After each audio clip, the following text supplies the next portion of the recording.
आदरणीय श्रोतागण, आयुर्वेद के अत्यंत महत्वपूर्ण एक विषय पर आपके साथ जानकारी साझा कर रहे हैं। स्वस्थ वृत्त के नियम पालन करने से व्यक्ति स्वस्थ रहता है और उसकी आयु लंबी होती है। तो स्वस्थ वृत्त का ही एक नियम है कि भोजन के बाद बैठने से ऊंघ ही आती है, यानी आलस्य आता है, तंद्रा होती है।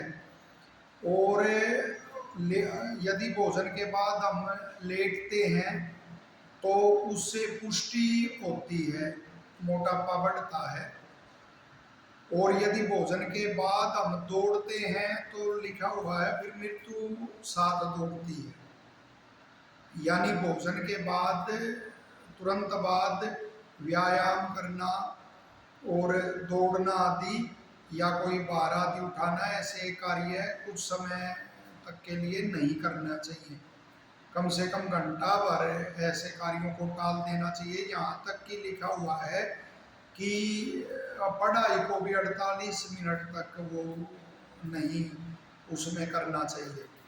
और भोजन के बाद क्या करना चाहिए, तो उसमें महर्षि सुश्रुत तो लिखते हैं कि राजा की तरह सीधा कुछ देर बैठना चाहिए, फिर कुछ देर बाईं जो करवट होती है उस करवट लेटना चाहिए।